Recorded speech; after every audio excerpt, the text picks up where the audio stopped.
ஹே மகாஸ், அனைவருக்கும் பொங்கல் நல்வாழ்த்துக்கள். இந்த வருஷத்தோட முதல் வீடியோ இது. இந்த எபிசோட்ல சங்க டைரக்ஷன்ல ராமச்சரண் நடிப்பில் வெளிவந்திருக்கும் கேம் சேஞ்சர் தமிழ் டப்பிங் படம் எப்படி இருக்குன்னு பார்க்க போறோம். இந்த வீடியோ பிடிச்சிருந்துச்சுன்னா லைக் பண்ணுங்க, ஷேர் பண்ணுங்க, உங்கள் கருத்துக்களை கமெண்ட் செக்ஷன்ல பதிவு பண்ணுங்க. இந்த சேனல் நீங்க இன்னும் சப்ஸ்கிரைப் பண்ணலையா, மறக்காம சப்ஸ்கிரைப் பண்ணுங்க.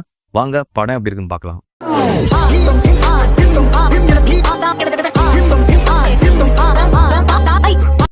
இந்த படத்தோட கதை என்னன்னா பெருசாலாம் ஒன்றும் இல்லைங்க.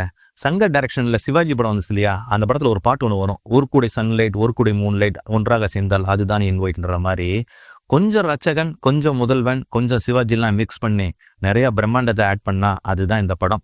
சொல்ல போனா ஒரு நேர்மையான ஐஏஎஸ் அதிகாரிக்கும் ஊழல்லே ஊறி போன ஒரு அரசியல்வாதிக்கும் நடக்கிற ஆடுபுலி ஆட்டம் தான் இந்த படத்தோட கதை. ரொம்ப அதிர பழசான கதை தான், ஆனா அதை அவங்க எப்படி பிரசன்ட் பண்ணியிருக்காங்கன்றதான் இந்த எபிசோட்ல பார்க்க போறோம். எழுதி கொடுறா.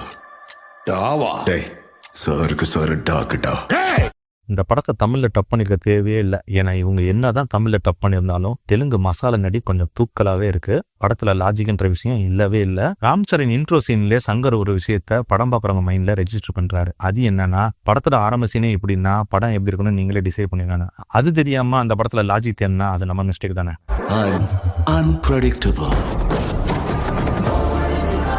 இந்த கதையை கார்த்திக் சுப்புராஜ் எழுதியிருக்காரு. அதை அவர்கிட்ட வாங்கி இவர் ஸ்கிரீன் பிளே பண்ணி படம் எடுத்திருக்காரு. ஆனாலும் இன்டர்வல் ட்விஸ்ட் எல்லாம் நல்லா தான் இருந்துச்சு. டைலாக் லிரிக்ஸ் சிஸ்டர் விவேக்கும் சங்கரும் சேர்ந்து எழுதியிருக்காங்க. படத்துல சில இடத்துலலாம் டைலாக்ஸ் நல்லா இருந்துச்சு. அரசின்றது கரையா மாதிரி நம்ம நேர்மையா அரைச்சிடும் சொல்லிட்டு அல்லு அர்ஜுன் சொல்லுவாரு, சாரி ராம்சரண் சொல்றாரு, நீ வைர மாமா உன்னை எந்த கூச்சியும் அடிக்காதுன்னு சொல்லிட்டு அஞ்சலி சொல்லுவாங்க. இப்படி நல்ல நல்ல வசனம்லாம் எழுதியிருக்காங்க. ஃபர்ஸ்ட் ஹாஃப் கூட கொஞ்சம் பாக்குற மாதிரி இருந்துச்சு. செகண்ட் ஹாஃப் ஜவ்வா எழுதிட்டாங்க. அப்புறம் திடீர்னு கிளைமேக்ஸ் போட்டு படத்தை முடிச்சுட்டாங்க. மேக்கிங் வைஸா இந்த படத்தை குறையே சொல்ல முடியாது, சூப்பரா பண்ணியிருக்காங்க. ஆனா ரைட்டிங்ல தான் கோட்டை விட்டாங்கன்னு சொல்லணும். அதை மட்டும் கரெக்டா பண்ணியிருந்தாங்கன்னா இந்த படம் சூப்பர் படமா வந்திருக்கும். Have a blast! திருவோட சினிமாட்டோகிராஃபி தான் படத்துக்கு பிளஸ்ன்னு சொல்லலாம். ஒவ்வொரு ஃப்ரேமும் செதுக்கி இருக்காரு. பர்டிகுலரா சாங்ஸ்லாம் சூப்பரா எடுத்திருக்காரு. Hope song, Jarugandi song, Varushanadu சாங்லாம் நல்லாவே இருந்துச்சு. லைரானா சாங்கை கட் பண்ணிட்டாங்க, அது ஏன்னு தெரியல. அந்த சாங் தான் இன்ஃப்ராரெட் கேமரால எடுத்திருந்தாங்க. அது எப்படி இருக்குன்னு பார்க்க முடியாம போச்சு. ஒரு சீன்ல ஆலமரத்தோட விழுதுகளுக்கு லைட் செட்டிங் பண்ணி ஒரு ஷார்ட் கம்போஸ் பண்ணிருப்பாரு. அந்த சீன்லாம் சூப்பரா இருந்துச்சு. சூப்பர். தமனோட மியூசிக்ல சாங்ஸ்லாம் சூப்பரா இருந்துச்சு. பேக்ரவுண்ட் ஸ்கோர் நல்லாவே பண்ணியிருந்தாரு. இந்த படத்துக்கு அவரோட மியூசிக் ஒரு பிளஸ்ன்னு சொல்லலாம். சங்கர் படங்களுக்கு ஏஆர் ஒரு மியூசிக் பேட்டர்ன் யூஸ் பண்ணிருப்பாருல்ல, அந்த பேட்டர்ன் அப்படியே சில இடங்களில் யூஸ் பண்ணியிருக்காரு. அது நல்லாவே இருந்துச்சு. சூப்பர்.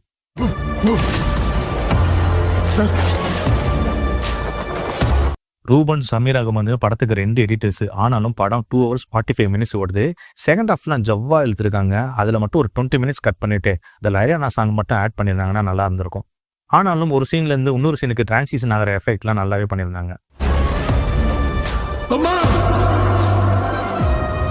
பெர்ஃபார்மன்ஸ் வைஸ் பார்த்தோம்னா ராம்சரண் தான் மொத்த படத்தையும் தோல்ல தூக்கி சமைக்கிறாரு. இந்த படம் யாருக்கு பிடிக்குதோ இல்லையோ ராம்சரண் ஃபேன்ஸுக்கு கண்டிப்பா பிடிக்கும். பிளாஷ்பேக்ல வர ராம்சரண் கேரக்டர் நல்லா எழுதியிருந்தாங்க. அந்த கேரக்டர்ல நல்லாவும் பெர்ஃபார்ம் பண்ணியிருந்தாரு.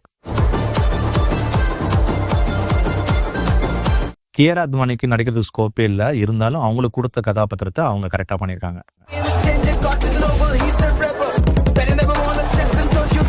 இப்ப வர படங்கள்ல எச்.எஸ். சூர்யாவோட பெர்ஃபார்மன்ஸ் ஒரே மாதிரி தான் இருக்கு. படம் பார்க்குற நமக்கே கொஞ்சம் போர் அடிக்குது. இனி வர படங்கள்ல கொஞ்சம் வேரியேஷன் ட்ரை பண்ணி அதை கொஞ்சம் மாத்திட்டாருன்னா நல்லா இருக்கும். எச்.எஸ். சூர்யா சார் கொஞ்சம் பார்த்து பண்ணுங்க. ஆந்திர பிரதேச முதலமைச்சராக இறைவன் மீது ஆணையாக உறுதியேற்கிறேன். படத்துல அஞ்சலி கேரக்டருக்கும் சுனில் கேரக்டருக்கும் பெரிய டிஃபரன்ஸே இல்லை. அஞ்சலி ரைட் சைட்ல கழுத்து திருப்பிக்குவாங்க, சுனில் லெஃப்ட் சைட்ல உடம்பே திருப்பிக்குவாரு. இப்படி ஒரு கேரக்டர் ஸ்கெட்ச். ராம்சரண் கல்யாண சீன்ல 2 பேரும் எதிர வருவாங்க. அந்த சீன்லாம் பார்த்தோன்னே சிரிச்சிட்டேன். அந்த சீன் பார்க்கும்போது இவங்களே செல்ஃப் ரோல் பண்ணிட்டாங்கன்னு தோணுச்சு. நான் சைடு சத்தியம், ஆல் ஸ்ட்ரெயிட் ஃபார்வர்ட் சார், பாடி மட்டும் தான் சைடுல போகும். ஆனா சமுத்திரகனி இந்த படத்துல வேரியேஷன் ட்ரை பண்ணிருக்காரு. ஆமாங்க, இந்த படத்துல அவர் பேசவே இல்லை. நீங்க நம்பலைனாலும் அதான் நிஜம். நவீன் சந்திரா ஜிதர் டபுள் எப்படி நடிச்சிருப்பாரு, அப்படிப்பட்ட ஒரு ஆளை இந்த படத்துல டம்மியா காமிச்சிருக்காங்க. ஸ்ரீகாந்த் கொடுத்த கேரக்டரை நல்லாவே பண்ணிருக்காரு. ஜெயராம் வர இடங்கள்ல 1-2 இடத்துல ஹியூமர் நல்லாவே ஒர்க் அவுட் ஆச்சு. நீ 5 வருஷம் மட்டும் தான் மினிஸ்டர். ஓவராலா இந்த படம் எப்படி இருந்துச்சுன்னா, நீங்க 90s கிட்ஸ்னா இந்த படம் உங்களுக்கு ஒர்க் அவுட் ஆகலாம். 2K கிட்ஸ், ஜென்சி கிட்ஸ்னா சாரி பாஸ், இந்த படம் உங்களுக்கு இல்லை. ஏன்னா 20 வருஷத்துக்கு முன்னாடி எப்படி ஸ்கிரீன் பிளே பண்ணிருப்பாங்களோ அப்படிதான் ஸ்கிரீன் பிளே பண்ணிருக்காங்க. மற்றபடி 3 மணி நேரம் எனக்கு டைம் இருக்கு, லாஜிக்கெல்லாம் பார்க்க மாட்டேன், கலர்ஃபுல்லா ஒரு படம் பார்க்கணும்னு ஆசைப்பட்டீங்கன்னா இந்த படத்தை தாராளமா ஃபேமிலியோட பார்க்கலாம். இந்த படத்துக்கு நான் தர ரேட்டிங் 3 out of 5. ஒருவேளை இந்த படம் நீங்க பாத்துட்டீங்கன்னா இந்த படத்துக்கு நீங்க என்ன ரேட்டிங் தருவீங்கன்னு கமெண்ட் செக்ஷன்ல சொல்லுங்க. இந்த வீடியோ பிடிச்சிருந்துச்சுன்னா லைக் பண்ணுங்க, ஷேர் பண்ணுங்க, இந்த சேனலை மறக்காம சப்ஸ்கிரைப் பண்ணுங்க. மீண்டும் அடுத்த வீடியோவில் சந்திப்போம். This is concord and you are வாட்சிங் சினிமா வித் கான்கார்ட். ஆனா ஒரு விஷயங்க, இந்தியன் 2க்கு இந்த படம் எவ்வளவோ பெட்டர்.